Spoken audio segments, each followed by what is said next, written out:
Hi guys అందరూ ఎలా ఉన్నారు? ఈరోజు వీడియో వచ్చేసి హోమ్‌మేడ్ ఫలూడా. అది కూడా చాలా చాలా ఈజీగా చేసేసుకోవచ్చు ఇంట్లోనే. సో, అందుకోసం ఏమన్నా చాలా ఇంగ్రీడియెంట్స్ ఏమన్నా కావాలా? లేదు. చాలా తక్కువ ఇంగ్రీడియెంట్సే అవసరం అవుతాయి. అది కూడా పాలు, నీళ్లు అండ్ ఫలూడా మిక్స్.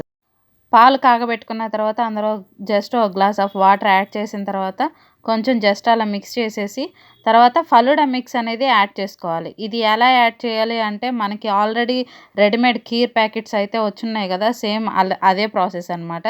సో, ఏం లేదు పాలు కాగబెట్టుకొని దానిలో మిక్స్ యాడ్ చేసేసుకుంటే మనకి కీర్ అయిపోతుంది.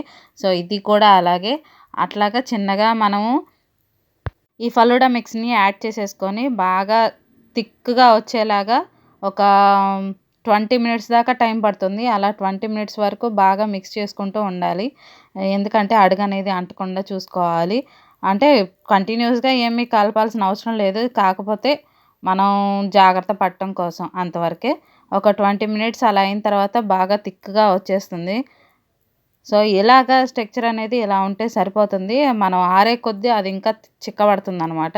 మన రూమ్ టెంపరేచర్‌లోకి వచ్చిన తర్వాత అది మనము ఏదైనా ఎయిర్ టైట్ బాక్స్‌లో పెట్టుకొని ఫ్రిడ్జ్‌లో పెట్టుకుంటే సరిపోతుంది. ఫ్రిడ్జ్‌లో నుంచి తీసి మనం ఒక బౌల్‌లో సర్వ్ చేసుకోవచ్చు. మనకి ఆప్షనల్‌గా అంటే ఐస్ క్రీమ్ గానీ, డ్రై ఫ్రూట్స్ కానీ అండ్ జెల్లీస్ కానీ ఇవి అనేవి ఆప్షనల్ అనమాట. కంపల్సరీ ఏం కాదు. ఇంట్రెస్ట్ ఉంటే మీరు ట్రై చేయండి. మేము టేస్ట్ చేసాము. అసలు ఎంత యమ్మీగా టేస్టీగా ఉందంటే చెప్పలేననమాట. చాలా చాలా బావుంది. మీరు కూడా ట్రై చేయండి. ఈ వీడియో గనుక మీకు నచ్చినట్లయితే లైక్ చేయండి, షేర్ చేయండి, సబ్స్క్రైబ్ చేసుకోండి. Thank you.